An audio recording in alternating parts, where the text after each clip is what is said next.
You're welcome back. Welcome back.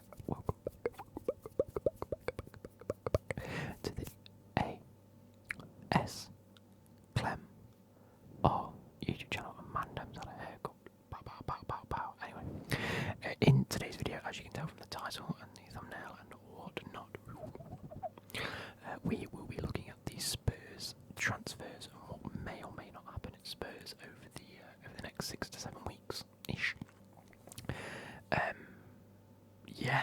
There's already been a little bit of happenings on, and there are also other rumours of things going on. So I think Spurs is going to be a nice, easy one to talk about because there's a lot of substance already out there for us to digest through. Antonio Conte, I believe, is a great manager. I mean, he did very, very well at Chelsea. I just don't necessarily think he fit with the board and a lot of the players that were still at the club. I know he was a big fan of the likes of Diego Costa. He does like a big tall striker, so him fitting in with Harry Kane, perfect. We already know he's worked very well the back end of last season, and they did get Champions League football, which is fair enough. So I don't think this is going to be an issue with keeping Conte at Spurs, as far as I'm aware. But it will affect the types of players he wants to get in at Spurs.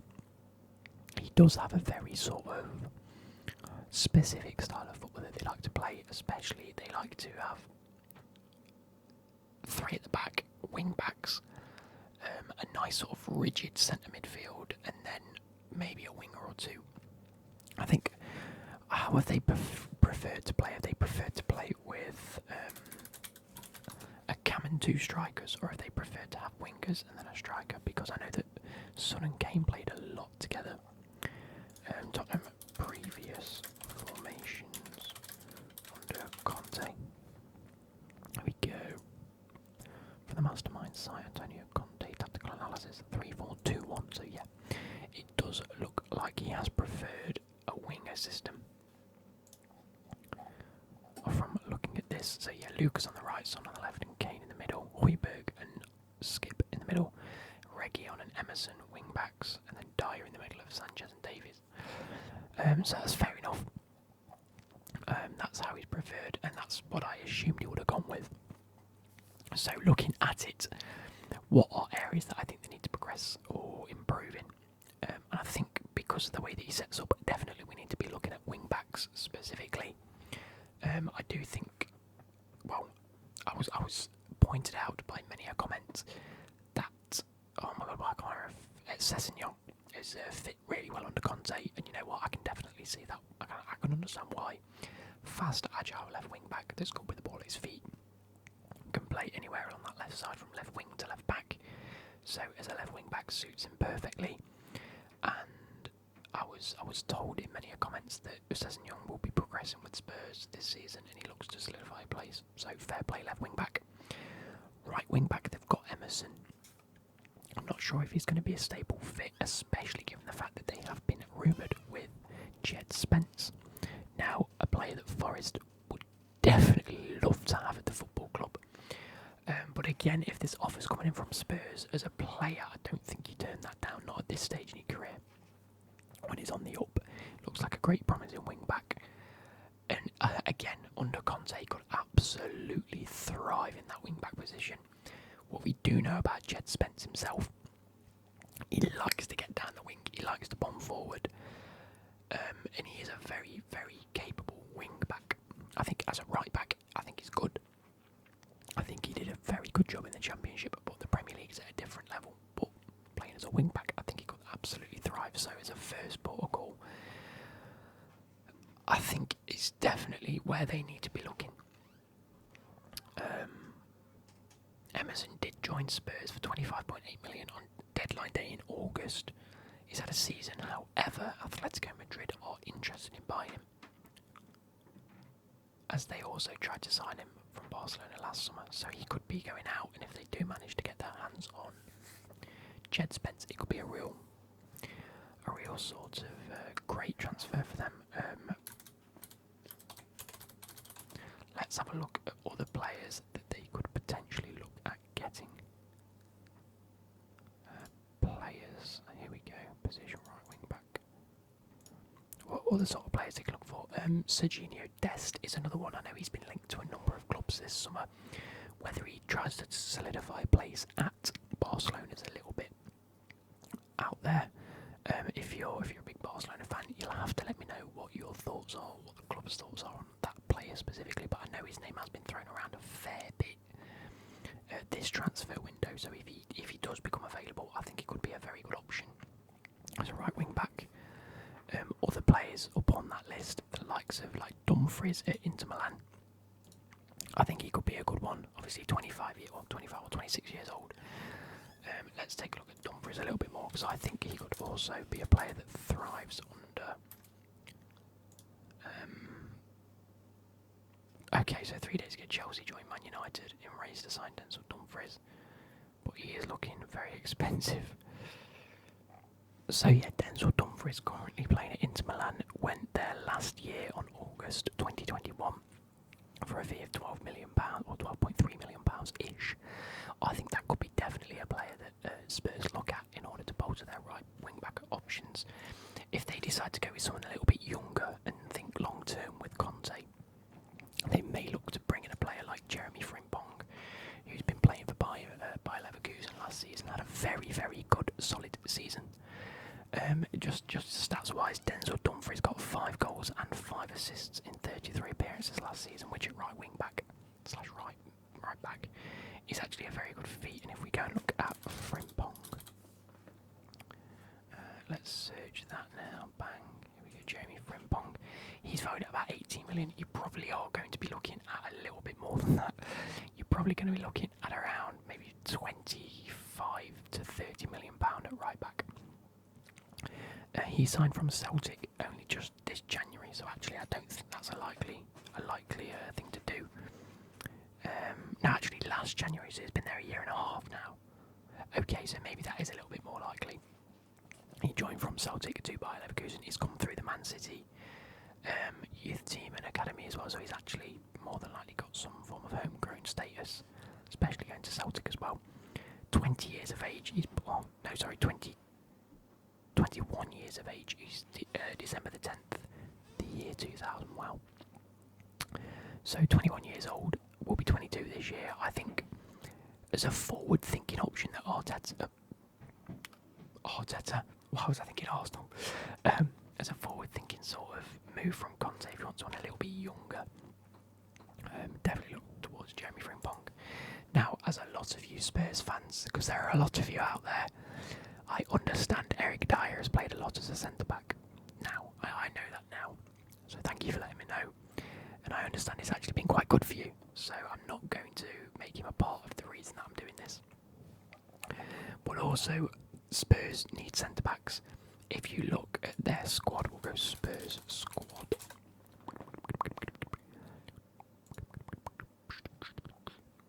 So you've got Matt Doherty.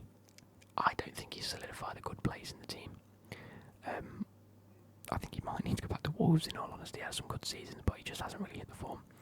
Reguilon, you guys have told me, was more of a Mourinho signing. He hasn't really seemed to hit the ground running under Conte, which is why they've been using Sessegnon a fair bit. Okay, cool. Christian Romero, I think it's a great signing, and he's played very well for them so far. He stays. Oh, I wish I could say it for defenders. I'm going to have to go through and realise who's defenders here. So Davinson Sanchez, he's been a staple Spurs centre-back for a little bit of a while now, but I don't think I've ever seen him put a 10 out of 10 performance in. So I don't think you get rid of him, but you keep him, so that's 2 centre-backs. Rodon, the centre-back, I think he's leaving this season. I think he's got to go. He's got to go, blood. So yeah, I think he's not really solidified a place. Again, another one where brought up was he brought through with Mourinho or Nuno? I think one of the two. And he hasn't really solidified a place under Conte. Doesn't really look like to play, so he's likely to leave. Eric Dyer, then okay, fair enough. I think he's a great backup. I think he's got good leadership qualities, but his actual ability, I still don't rate it. To be fair, I don't see what you guys see, but we're all entitled to our opinions, so fair play. Ben Davis, How old's Ben Davies nowadays? Ben Davies. He's actually only 29. Fair play, fair play. I thought you may be 32, 33, but he is actually only 29. Starting to come into it now. Plays a lot more as a centre-back than he does a left-back nowadays. Plays that left-sided centre-back role very well, which is fair enough.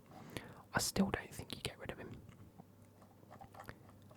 In terms of depth, I don't think that's anywhere near good enough, so you definitely need some centre-backs. At least one or two solid. Now, who have you already been linked to? Because you've been linked to someone. And I've just forgot it. Who have they been linked with? There we are, Bastoni. There we go. That's what I was thinking of. Alessandro Bastoni. I think that's a great move. I think that's absolutely phenomenal. Because one, played under Conte at Inter Milan. Number two, is a great up-and-coming youngster. I don't think he's that young anymore. How old is he? Like 23, 24? Alessandro Bastoni. He's 23. So not necessarily... Well, he's still young, don't get me wrong, but definitely got some experience under his belt now. Wouldn't actually mind him at Chelsea, to be fair. So yeah, I think that's a great little option for them. Just depends how much they can get him for. He is valued at £54 million. Wow. I didn't realise it was that high. Is he right? He's left-footed, so he can definitely play that left-footed centre-back role very, very, very well.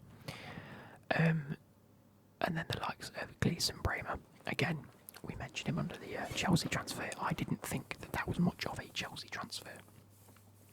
To be totally honest, it does say here he was named the Serie A Defender of the Year, so fair enough. But this does say that they'll only go for him if they're unable to get Bastoni, which I personally I'd actually like to see them both. If you can get hold of both of them, I think that's absolutely class. Although this does say Tottenham board unanimously agree that they should sign Bastoni, so I've got a feeling they're going to throw everything at getting the likes of Bastoni. So where does that leave? That's a centre-back, that's a top-notch option, and then you've got the likes of Davies or Dyer as backup, and you've got one or two relatively decent backup options then. But obviously, so following the news that Tottenham have put in £150 million of equity. Okay, so they're going to absolutely back him here and go in for the players that he wants. Additions of Bentancur and Kulusevski. I think they were two very good options. I still think they were missing someone in the midfield, which brings us on to this point. They've already, I think today actually, I still think this is absolutely bonkers. So, they've signed Yves Bissouma from Brighton for £25 million, which could potentially reach 35 with performance-related add-ons. Fair enough. That's just subject to a work permit, which he will get because he was at Brighton. So if you can get it for Brighton, you can get it for Tottenham. I think that's a phenomenal signing. I really do. And it seemed like such a weird signing, given the fact that he was so heavily linked to Arsenal, and he's literally one of the players that Arsenal really could have done with. Not only is it good for Spurs because he's a great player. Spurs have now a formidable midfield in the likes of... Who have they got in the midfield now? So, Højbjerg. Don't necessarily think he's the best player, but he does a very good job in that midfield. Winks, I think, is great. He's got a good future ahead of him. Who else are we looking at? Oliver Skipp, I think he's come on leaps and bounds under Conte. Bentancur, I have very high hopes for. I think he could be a very, very good player. So out of your 2 to 3 midfielders, there's already 4. Yves Bissouma is going to be a great little addition to that. I think that's absolutely phenomenal. And the way that they play, I think a player like Yves Bissouma, the technical skills he's got, but also the running ability. For £25 million, you can't go wrong.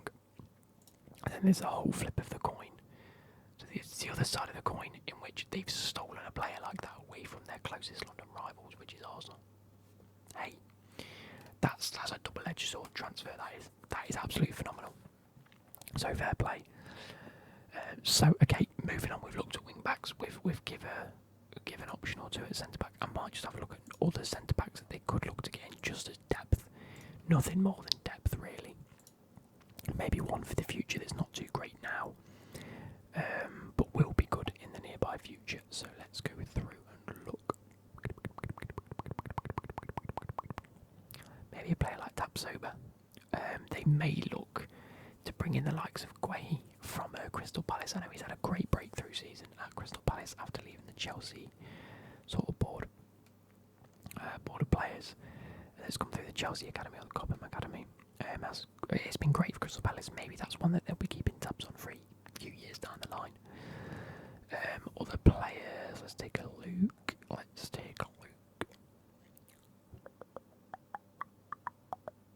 So we've looked at Bremer.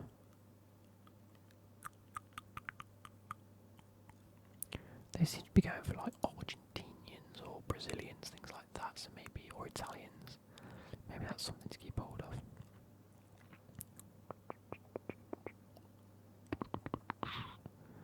Who else could we theoretically suggest? I don't know. Maybe a player like Milinkovic from Fiorentina. How did he do this season? Because I know it's season or two he was linked to being one of the best players in the Serie A. He had like who was he playing for? He's played for Fiorentina for a number of seasons, and 2018 his market value was at £31 million.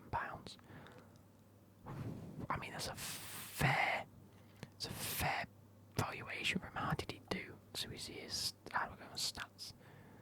Click all seasons. So in 2017-18 he made, here's it about this. So 2018-19 also he made 34 appearances and played a total of just over 3,000 minutes. Scored 3 goals and put in some good performances. 2019-20, where was that? 18-19. 19-20, there we go. He only made 4 appearances. No, he didn't. He made 37 appearances. There we go. I'm getting my things. They've changed the badge, so it looks a bit different. 19-20 made 37 appearances, so 3 more. Scored 5 goals, put in over 3,000 minutes. 20-21, 34 appearances, 3 goals, 1 assist, put in over 3,000 minutes. 21-22, that is a fit centre back. That is. Making 34 appearances, over 34 appearances, getting some goals, getting an assist, and playing well over 3,000 minutes a season. I think that is a very, very good safe option for them to go for. Milinkovic from Fiorentina. He's Italian. If you bring in the likes of Bastoni, say, look, do you want me to bring another Italian in? 2 centre-backs. You can start a movement. His value now is almost half price. It's £18 million. His market value with this 1 year left on his contract, and he's right-footed. His citizenship is Serbian though, so I don't know why that would make difference for an Italian player. Why did I say that? His name's Milinkovic, not Italian, he's Serbian. I don't know. Anyway, the likes of Milinkovic I think could be a great option. If you're paying 18 to 20 million pound for him, it means Fiorentina has still made a 15 million pound profit over the past 5 years and had a great centre back. He's born in 1997. He's literally a month and a week younger than me. That's mental. But there's only a year left on his contract, so you could wipe him up, or maybe a free transfer at the end of next season. I think that could be a good one. And he's only 24, so you can have him for a good number of years. Whack him on a 4 or 5 year contract. Who's he been linked to?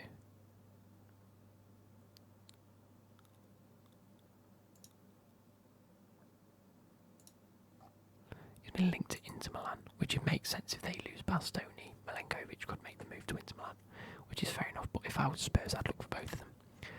Anyway, what does that leave? I actually don't really know. We've said this for a number of years, though, haven't we, that they need a perfect right winger. If they've got the likes of Son on the left, who's arguably one of the best players in the Premier League, you've got Kane up top. He's going to score goals every season for you. Who have they got as a backup striker? Let's go to teams. Let's go to search teams. Spurs. Okay, Tottenham. There you go, Tottenham Spurs. Let's sort by. Can I sort by position? I cannot.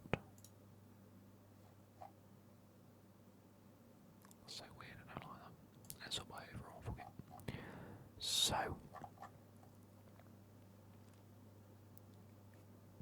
way they play at the minute is Romero on the right, Davies on the left, Dyer in the middle, Sessegnon on the left, Emerson on the right, who might be looking to leave anyway, Højbjerg and Bentancur in the midfield. So they've got quite a few midfielders, but I think with Yves Bissouma going in, you don't really need to look for any more. They have been linked to Eriksen, which is fair. It's fair to be linked to Eriksen. I just don't think Eriksen any the stress of trying to impress at Tottenham Hotspur now. And also, I don't know if he's good enough for them. Oh, right winger, they've got Kulusevski. Oh my god, he's going to be good. Who else have they been linked to? I genuinely think Spurs are maybe 2-3 signings away from being one of the best. They're going to be pushing third next season. They're going to be pushing Chelsea and potentially the likes of Liverpool and Man City. And no one's be pushing Man City. Fuck me.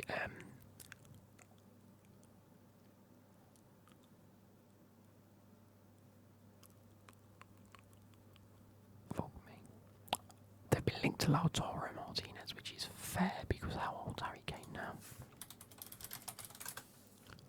Harry Kane is 28. You're not going to be replacing him for 5 years. So I don't understand why they're going to be bringing in a player like Dybala or, Lautaro Martinez. Oh, what have they said? So building a different attack with Lukaku and Dybala is enough of a counterweight for directors to turn around and agree to selling Lautaro Martinez without it causing uproar. Tottenham have an interest in him after Antonio Conte worked with him at Inter. I can completely understand now. Yep, that makes a lot of sense. Of course they're going to want to sign some Inter Milan players. Lukaku returning to Inter Milan may have to make the difficult decision of selling Lautaro Martinez, who's probably the most valuable asset in their entire squad. So yeah, if they get Lukaku back, I can understand that Martinez would probably want to leave. He'd probably look to go to it. But they also want to sign Paulo Dybala. This is Inter Milan. Which is fair enough again.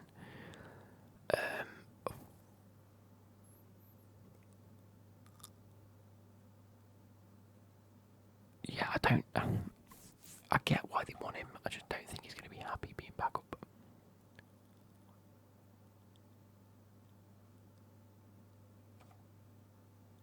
Inter needs £60 million for Bastoni. They want Jed Spence for about £20 million. Kane is ready to sign a new deal at Spurs, fair play. They're clearly backing Conte, so who else? They've been linked to Rafinha, Gareth Bale and Richarlison. I'm going to quickly make a quick word on those. Gareth Bale, nope. I know he's great, and I know he's had a really, really, really incredible, like one of the best careers you can actually ever have. I don't think he's top quality anymore. I think there was a lot of a time where I thought Real Madrid were really mistreating him, and they have done. I'm not gonna denounce any of that. They completely mistreated him, but I also don't think he's gonna be the top player he was now. I think a team like West Ham or even Nottingham Forest or Bush, I think that'd be a good one for them. But one of them mid-table teams, like Leicester or Crystal Palace, I think that's the sort of level he's at now. But he's not going to want to go to a team like that, so it's weird. Rafinha, Leeds United winger Rafinha is reportedly attracting interest from Arsenal, Tottenham and Barcelona. Oh no, it says with Barcelona potentially not being able to fund a deal. So if Rafinha does look to get out, I can understand him wanting to come to or go to Spurs or Arsenal. I think Arsenal's more likely because they could do with a player to replace Pepe, because Pepe's just not great. Whereas Spurs now have Kulusevski, who's been putting in some great performances. Richarlison.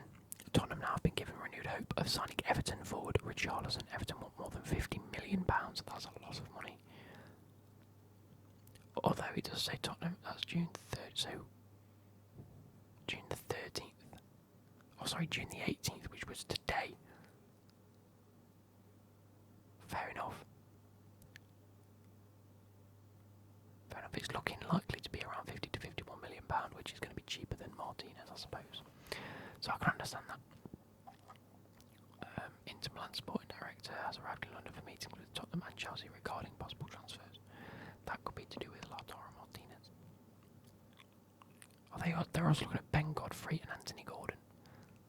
I don't know about that one. Marcus Rashford. Oh, he's just turned down an approach. Okay, fair enough.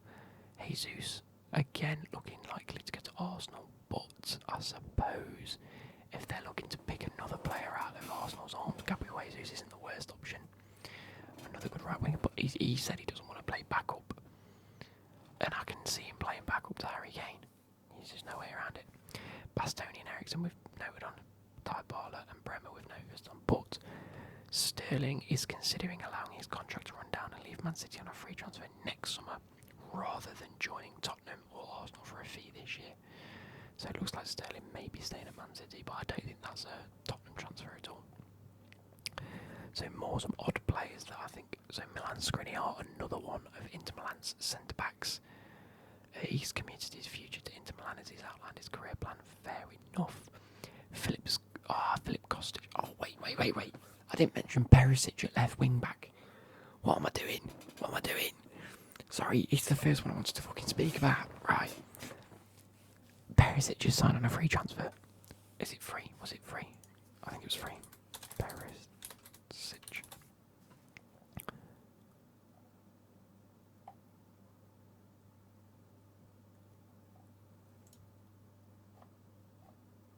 Yeah, free transfer. He's gone to Spurs on a free transfer. Absolute top class bit of business there. An Inter Milan player that Conte's used. Again, more Inter Milan players that are cropping up. Players that he's comfortable with and has used and will do the exact job that they're there to do. Play a wing back role.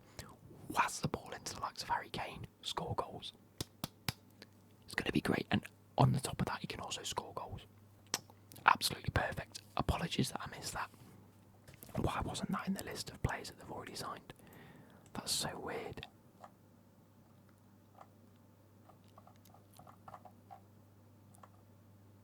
That's so weird that they didn't include that. Anyway, Nordi Mukiele.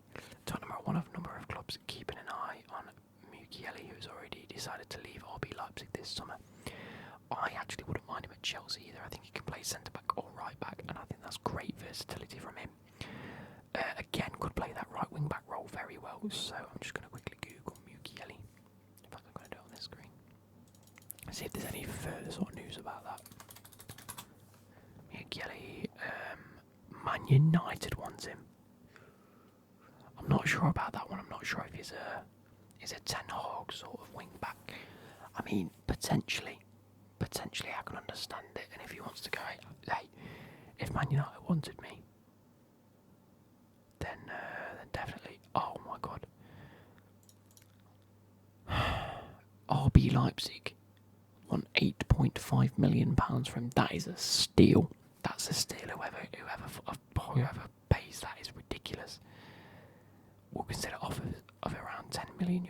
That's half the price of the likes of a Jed Spence. I think that could be a great bit of business for Tottenham or Man United. Sorry. Either way, it's been linked to Spurs. Can't really see it being a Spurs option though. Malcolm Ebioway.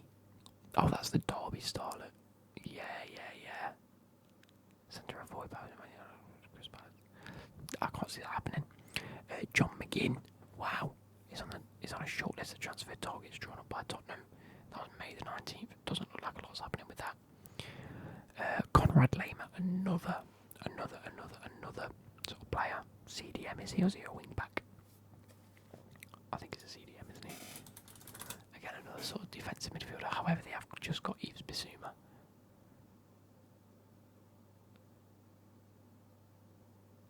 Man United scouts watch Denmark beat Austria amid interest in Christian Eriksen and Conrad Lehmer. Okay, so Man United linked to him again. A number of Premier League clubs are looking at the likes of these players. Sven Botman, Man United, Tottenham understand to be involved in the race, as well as Newcastle. Fair play. Looking out, Sonny Berg. Alright, I don't think there's any more players linked with the Tottenham exit. Here we go. Steven Bergwijn. Bergwijn has admitted he wants to leave. Yep, we knew this from probably a month or two ago. They've rejected £17 million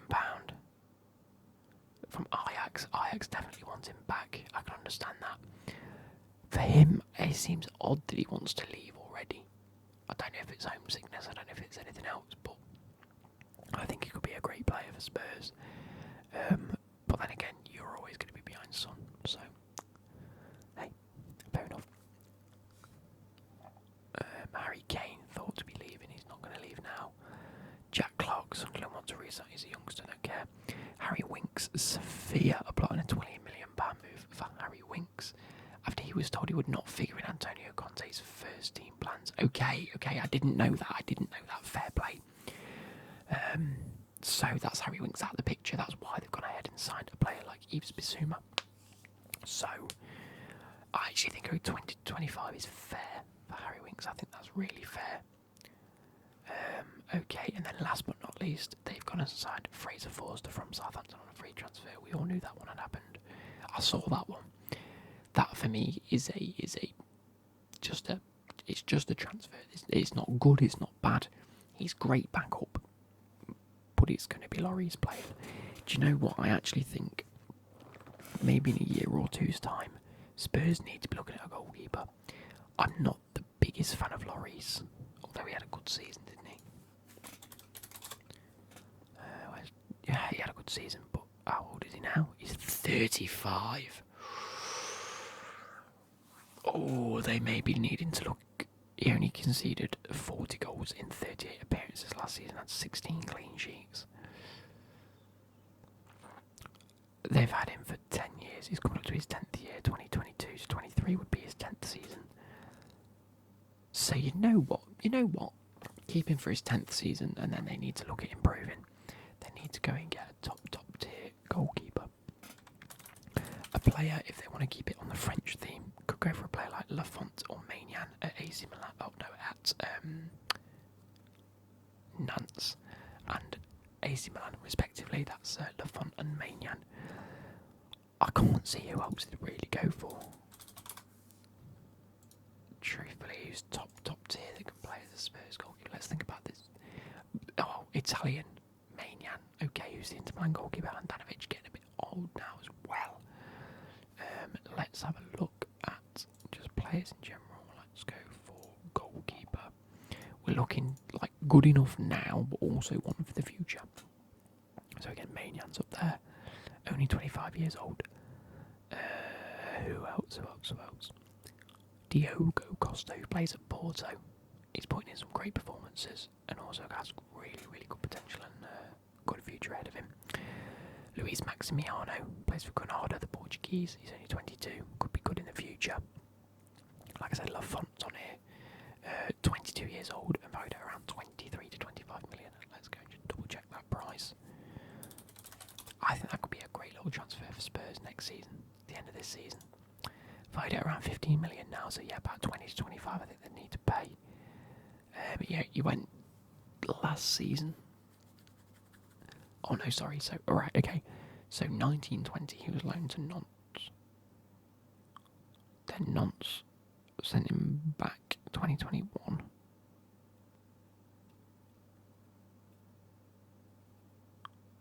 Yes, a night. So was that a 2-year loan? I think that was a 2-year loan.